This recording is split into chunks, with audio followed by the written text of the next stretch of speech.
자, 여러분 496페이지 우리가 496페이지 받고 497페이지 65번 문제부터 보는데요. 497페이지 65번 문제부터 봅니다. 자, 더운 것 같은데 그 팔소매도 이렇게 좀 걷고 이렇게 하면서 그렇지. 뭔가 열심히 하는 것 같은 느낌을 주면서 팔소매도 걷고 그렇지. 딱 이러면서 한번 공부만 해보겠다 이런 자세를 보이시면서 65번 문제 한번 보겠습니다. 65번 문제. 안 들은 선수가 있구나. 자, 65번 문제 보시니까 다음 토지 중에서 종합합산 대상에 해당되는 것으로 올바른 것은 그랬습니다. 자, 분리나 별도에 속하지 않은 토지는 다 종합합산 대상이 되는데요. 1번 보니까 농지법에 따른 농업법인이 수여하는 농지로서 과세 기준일 현재 실제 영농에 사용되고 있는 농지. 자, 농업법인이 수여하는 농지면 자, 종농, 매사농, 법인 및 단체의 수요 농지지만 농사 짓는 게 주업인 법인이니까 뭐가 됩니까? 분리 대상이 됩니다. 2번 서울특별시 지역의 산업단지와 공업지역 간에 위치한 공장용 건축물의 부속 토지로서 공장은 토지용 문제 풀 때 뭘 봐요? 위치 면적을 따집니다. 시지역의 산업단지나 공업지역이면 있을 곳이 있는 건가요? 공장, 산업단지, 공업지역에 있으면 있을 곳이 있는 거죠? 자, 그리고 기준면적을 따져봤더니 기준면적을 초과한 토지입니다. 아이고 볼 거 없네. 기준면적을 초과한 토지는 안 볼 것이 뭐가 됩니까? 종합합산입니다. 그래서 종합합산 대상에 해당하는 것은 올바른 거 그랬으니까 몇 번이 정답이에요? 2번이요. 3번 일반 영업용 건축물의 시가순액이 당해 부속토지 시가순액의 2%에도 미달하는 경우로서 그 건축물 바닥면적에 해당하는 토지 그랬는데 아까 저격 건축물 바닥면적은 뭐가 되냐면 별도합산, 바닥면적을 제외한 토지는 뭐가 돼요? 종합합산 대상이 됩니다. 그래서 좀 이따가 다시 한번 정리해 드릴게요. 그 다음에 그래서 거기 해설에서 보면 해설에서 동그라미 3번 봅니다. 밑줄입니다. 일반 영업용 건축물의 시가순액이 당해 부속토지 시가순액이 몇 프로? 2%에도 미달하는 그 건축물 바닥면적은 뭐가 되고? 별도합산. 바닥면적을 제외한 토지는 건축물 나대지로 가서 뭐가 된다고 그랬어요? 종합합산 대상이다 그 얘기입니다. 밑줄 쫙이요.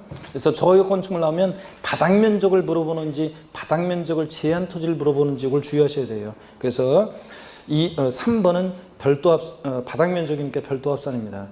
4번 봅니다. 특별시, 광역시, 시지역의 도시지역 안에 개발제한구역과 녹지지역 안에 개인소유 농지. 개인소유 자격농지는 위치를 보는데 자, 시지역의 도시지역 내라도 개발제한구역, 녹지지역은 있을 곳에 있는 거죠?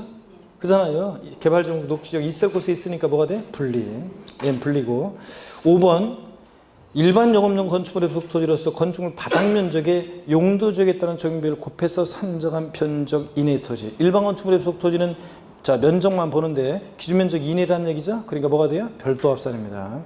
자, 핵심 정리를 봅니다. 우리가 아까 분리대상 토지 봤고 농지, 목장, 임야 봤고 공장용까지 봤어요. 그 다음에 이제 별도합산 대상 토지를 봅니다. 분리대상 토지는 다 봤고 별도합산. 어떤 게 별도합산이냐 핵심 정리를 봅니다. 일반 건축물의 부속 토지가 기준면적 이내면 별도인데 기준면적은 어떻게 계산하느냐? 건축물 바닥면적에다가 용도지역에 따른 적용비율이라는 게 있어요. 뭐 상업지역, 주거지역, 공업지역 이렇게 해가지고 용도지역에 따른 적용비율을 곱한 면적 이내이다. 그러니까 뭐가 돼요? 별도합산. 근데 기준면적을 초과한 면적은 볼 것 없이 뭐가 되고? 종합합산 대상이 됩니다. 또요. 다 중요합니다. 2번 철거 멸실된 건축물 또는 주택의 부속 토지로서 철거 멸실된 날로부터 6개월 이내에는요. 요거 별도합산 과세합니다. 요게 재작년에 신설된 건데요. 자, 보세요. 철거 멸실된 건축물이나 주택의 부속 토지. 건축물 없어졌으니까 나대지 상태니까 종합합산 과세할 것 같은데 6개월 이내에는 철거 멸실로부터 6개월 이내에는 뭐로 과세한다고요? 별도합산 대상 토지로 과세합니다. 이거 철거 멸실된 건축물이나 주택의 부속 토지로서 철거 멸실로부터 6개월 이내는 별도합산 과세. 그 다음에 3번 보면요.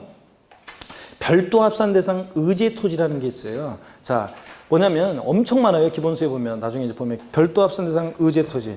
자, 어떤 거냐면 되게 업종의 특성상이요. 공지를 필요로 하는 업종이에요. 업종의 특성상. 그래서 업종의 특성상 공지를 필요한 업종이에요. 공지는 원래 나대지니까 종합합산이지만 이 업종의 특성상 공지를 필요한 업종이고 공지 상태지만 일정 면적까지는 사업용 토지로 봐요. 그 대표적인 예가 자동차 운전학원용 토지가 나오죠, 여러분들. 자, 여기 봅니다. 자동차 운전학원 가보시면 요즘은 어떻게 되는지 잘 제가 몰라가지고 근데 옛날에는 어떻게 돼 있었냐면 자동차 운전학원 가보면 주행 연습장이 있고 코스 연습장이 있고요. 여기 건물이 이렇게 있어요. 제가 나중에 또 한번 이제 본 수업 때 또 한번 다음 주에 한번 말씀을 드리겠지만, 제가 있잖아요. 처음 운전면허 딴 것은 군대에서 제대하고 얼마 안 돼가지고요.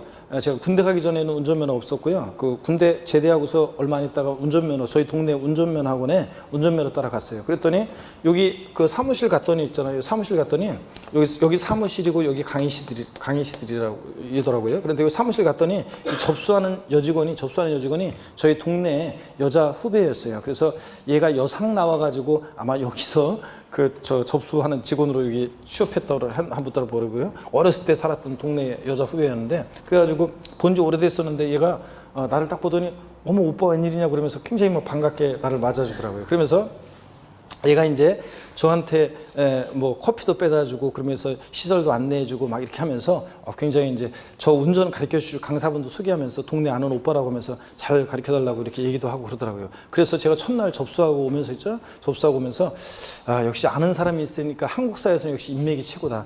아는 사람이 있으니까 여기 와서도 굉장히 좋구나 이렇게 생각했어요. 그런데 이제 그 두 번, 세 번째 배우면서 있잖아요. 두 번, 세 번 배우면서 저 운전 가르쳐 주는 강사분 있잖아요. 제가 막 어리버리하면서 막 어이구 운전면허 그 별것도 아닌데 그 진짜 딱 앉혀 그 포토가 있잖아요. 1톤 그 일종이니까 그거 딱 앉으면 어우 막 저 기아 넣는 거잖아요. 그 당시에는 자동 스틱도 아니고 기아 넣는 거. 막 클러치 밟고 하면서 막 시동 꺼지고 언덕 올라오면서 꺼지고 막 난리가 아니었어요. 막 코스도 해야 하는데 코스 T 차코스 S코스 하는데 막 어리버리 하면서 내가 막 하니까 있잖아요. 분위기 별로 안 좋았어요. 그런데 분위기 별로 안 좋았는데 제가 하루는 그 운전면허학원 가는 그 봉고차 같은 그 셔틀버스 있잖아요. 봉고차 같은 거 타는데 타갔더니 어떤 아줌마들이 있잖아요. 아줌마들이 방석을 안고 가면서 어떤 여자가 담배 두 갑을 옆에 놓고 갖고 가더라고요. 딱 그걸 제가 보는 순간 저도 군대 만기제대 병장으로 만기제대는 제가 눈치가 딱 있잖아요. 딱 보니까 저도 눈치챘어요. 그래가지고 저도 버스 내리자마자 매점 막 뛰어와가지고 그 담배 두 갑 싸가지고 있죠. 제 차례가 딱 됐는데 제 그 조수석에다가요 그 담배 두 갑을 딱 올려놨어요. 그랬더니 그 운전 가르쳐주는 강사분이 이거 딱 타다가 그거 딱 보시더니 뭘 이런 걸요. 웃으시더니 그날은 있잖아요. 내가 뭐 잘못하고 막 그래도 처음엔 다 그렇죠 뭐. 웃고 막 그러더라고. 분위기 좋았어요. 그래서 제가 집에 돌아오면서 무슨 생각을 했냐면 역시 한국 사회에서는 인맥도 최고고 이런 것도 중요하구나. 인맥도 중요하고 이런 것도 중요하구나. 제가 그때 느꼈습니다. 여러분 보세요. 운전면허 학원 가면요. 보세요. 이 운전면허 학원을 할 때는 일반 건축물처럼 일반 건축물 기준 면적은 건축물 바닥 면적에다가 용도적에 따른 적용 배율을 곱해서 요만큼은 별도 합산, 나머지는 종합 합산, 기준 면적을 총합해서 이러면 안 되잖아요. 운전면허 학원 하려면 공지 상태지만 이 업종상 일정한 공지를 필요한 업종이기 때문에 일정 면적까지는 다 뭐 한다고요? 별도 합산 과세합니다. 상가 토지로 봐가지고 사업용 토지로. 또 운수회사의 차고지 같은 데 가보세요. 운수회사의 차고지 가면 컨테이너 박스 하나 있고 기사분도 관리하는, 그리고 공지잖아요. 버스나 택시 세워두려면. 그러니까 이 차고지는, 운수회사의 차고지는 일정 면적까지는 공지 상태지만 이 업종하는데 꼭 필요하니까 다 뭐래요? 사업용 토지 봐서 별도 합산 과세하는 겁니다. 자, 그런 것들이 한번 볼까요, 거기?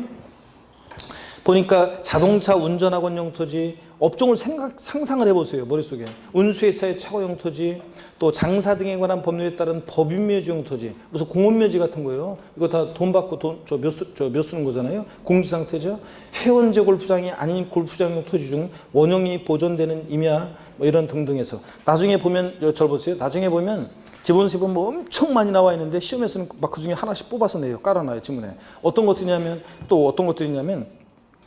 유통단지 안에 유통시설용 토지, 또 그 다음에 건설기계 주기장 5개 작업장용 토지, 포크레인이나 불도저 같은 거 세워놓거나 그런 거 작업하는 토지, 고치는 그런 거. 자, 우리 학원 있는 만약에 그런 거, 불도저나 포크레인 같은 거 고치는 업을 하거나 대여하는 업을 해요. 그러면 제가 이 4층 건물에다가 5층 건물에다가 포크레인이나 불도저 이렇게 여기다 올려놓고 있다가 손님이 오면 자, 여기 빌려가세요. 이렇게 해요? 고쳐주고 안 되잖아요. 그럼 공지제에다가 탁탁 세워놔야지. 건설기계 주기장 5개 작업장용 토지, 유통단지 안에 유통시설용 토지, 또 이런 거요. 레미콘 제조업용 토지, 모래나 자갈 같은 거 섞어서 그런 거 레미콘 만드는 그런 거 다 공지에다가 해서 해야 되잖아요. 또 방송국 미술관, 박물관, 미술관